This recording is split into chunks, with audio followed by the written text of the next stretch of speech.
Line 10, welcome to the Savage Nation. Donald, are you there? I'm with you, Michael. I'm always with you, actually. Well, I didn't know it for a while. I was hammering your staff. Where is he? Why won't he come on? What are the advisors saying? We have 3 topics, but a new one just popped up. Donald, on the trade deal with Asia, I know where you stand. This is not free trade. Even the AFL-CIO, Bernie Crackpot Sanders, opposes it. Tell the audience, please, why you oppose the trade deal Obama's trying to force down our throats. Well, first of all, it's countries that are going to allow China to come through the back door. You know, they're going to get the biggest piece of it. You watch, as they always do. We're losing almost $400 billion a year with China. But almost as important, it's all manipulation. We don't do anything about currency manipulation. We don't know how they're manipulating. The single biggest threat we have is currency manipulation that these countries, and in particular Japan and now China and others, not only now China for years, what they've been doing to us, Michael, with trade manipulation, with monetary manipulation, is incredible on trade. So what they do is they make it impossible for our companies to compete, and all it is going to do is take out jobs. And the reason it's going past, and the reason you have some people supporting it on both Democrat and Republican side, is because the lobbyists and the special interests are pushing them hard for certain companies that are big beneficiaries of this. But the country is a loser, and it means jobs are going out of the United States as usual.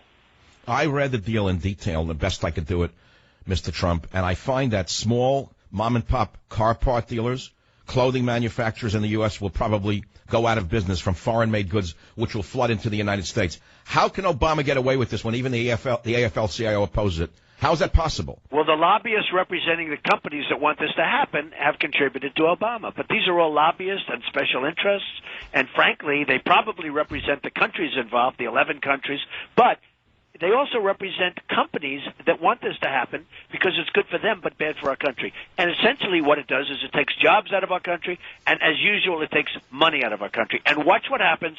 China is going to come through the back door, and they're going to become a part of it later on at an even better deal.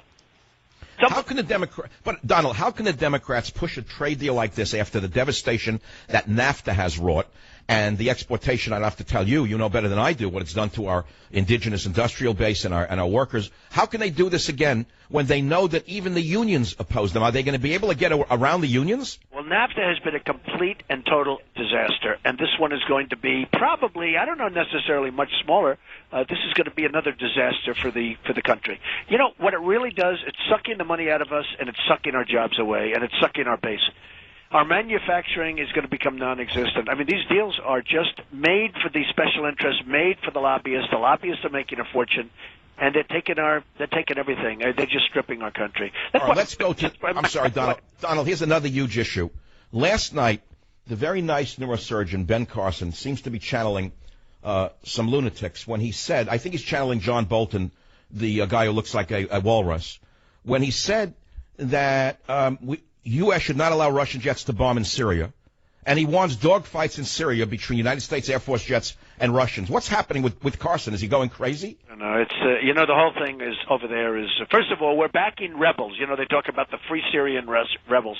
Nobody knows who they are. Here we go again. You know, we backed rebels going into all sorts of places. We were backing a government that turned out to be a fictitious government in Iraq. And look what happened to Iraq.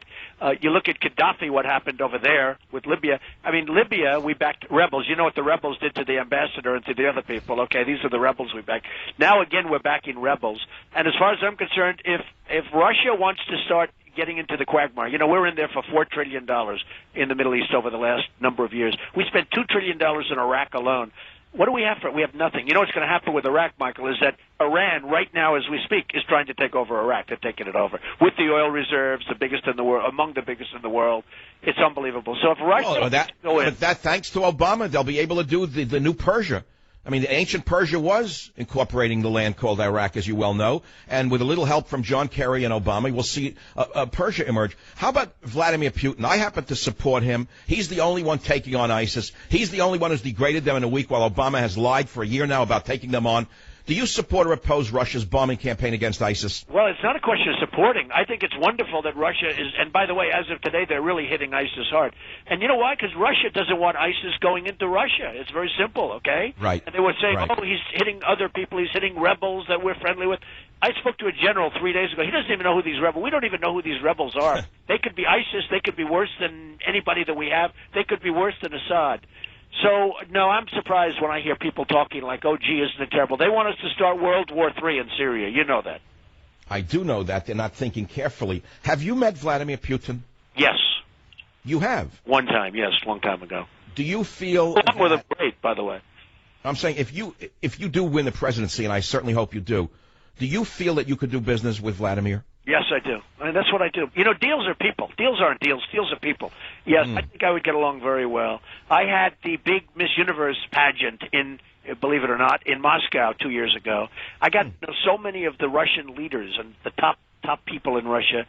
I mean, honestly, these are people. They're looking to do things. And, you know, Putin cannot stand Obama, hates him, and doesn't respect him. And that's not off to a great start. But how about this? He leaves Obama a couple of days ago. The following day later, he starts bombing, and nobody knew it was going to happen, right? That shows a total lack of respect. With that being said, if he wants to bomb ISIS, congratulations, welcome to it. Let's save a little money and fix up our roads and fix up our bridges and tunnels and schools and airports. You know, we're in there for, $4 trillion between everything for the last number of years. $4 trillion. We've got to fix up our country. And we owe $1 trillion, by the way. You know who gets the oil, most of the oil out of Iraq? By the way, you know who takes it, right? You know who the China. China does. Yeah, China. China gets the oil. You know how much they've invested in the war? Zero. Now, speaking of China, I read that China's sending in special forces to take on ISIS as well in an Israeli publication, Debka, a week ago, because the Chinese want to take out the Uyghur Muslims who are fighting alongside ISIS. They don't want them coming back and causing trouble in China. Do you care to comment on that? That China is actually working with Russia to overthrow ISIS? I know China very well, and, Michael, they'll only do it if they're going to get the oil. Remember I said, don't leave the oil. If you're going to leave, take the oil. Remember I said, you know who has the oil now? I mean, I will tell you, ISIS has oil. Everybody has oil. Everybody but us. We spend $2 trillion. We have nothing. But China will only do that if they get the oil. In other words, if China is going in, they're going in. Everything they do is about money. China will go in if they're going to take the oil. So it's all about, obviously, economic advancement, as most war is, by the way, about economics. So why is it that every war we go in under Obama, we lose? You talk about economics, trade wars, we lose. Shooting wars, we lose. What is this man doing? Hey, Michael, do you know that in Afghanistan, nobody knew this, very rich in minerals. So while we're fighting in Afghanistan, very mountainous area, on one side of the mountain, China has massive excavators on the other side, and they're taking out all the minerals, and they're not doing any fighting at all. They're taking out all the minerals. I mean, you tell me what is going on. So, look, all of this can be changed so fast, Michael. You would be so happy. If I win this thing, you will be so proud of this country, Michael. I tell you what. Well, you know, I got to tell you, Donald, on a personal level, you already make me hopeful. You already make me more proud to be an American. And you've given me something personal that you don't even know. I've worked very hard as an immigrant son to achieve what I have. And as you know, my family has worked very hard. They've achieved a lot. But we've had to hide it under the Democrat socialist machine. We've almost had to apologize for having succeeded, for working so hard. I feel proud of what I've achieved because of you, Donald, because you're willing to stand up and say you're proud of what you've achieved.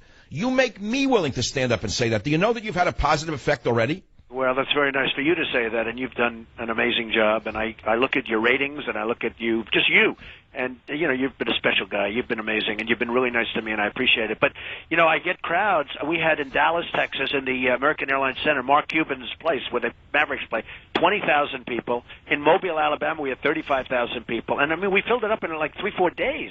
You know, we didn't have like 2 months to fill it up. We had days. I'm going to Las Vegas. That's going to be packed. Every place I go to, I was in Oklahoma last week on Friday, and we had 20,000 people surrounding the band shell. It was a park. The park was packed. They couldn't even get the people in the park, so they put them on the other side of the band shell. They couldn't even see. There's something going on. People are tired of being ripped off by stupid politicians that don't know what they're doing. So, one last point. I know how busy your schedule is.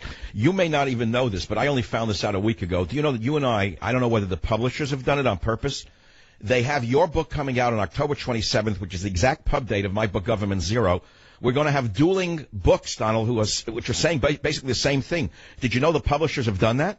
Oh, I didn't know it, but I actually saw a note from you, and I think probably mine's going to be a little bit later than yours. Maybe, I hope so, but it might be a little bit later than yours. But mine is just about ready to go, I'd say, over the next. And basically, I'm talking about how to make America great again, you know, which is similar to what probably you're saying. You know, there's not that many ways. In other words, it's not that complicated. It's common sense. It's being smart.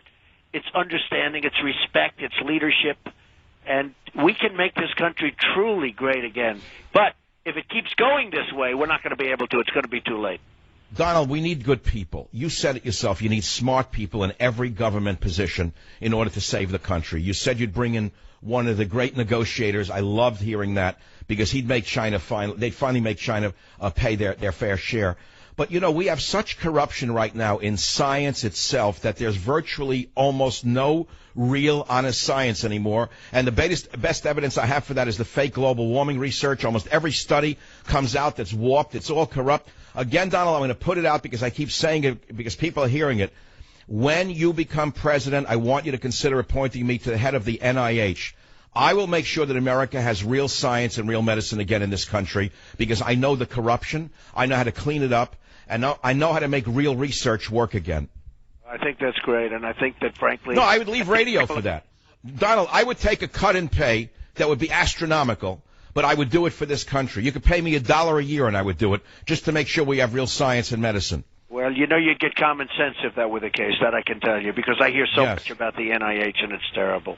Beyond belief. Donald, I wish you great luck. Thank you for being with us, and I hope that I see you before Christmas at Mar-a-Lago. Very good. I hope so, Michael. And keep up the good work, and I will see you, and we will keep fighting, and we will get this done.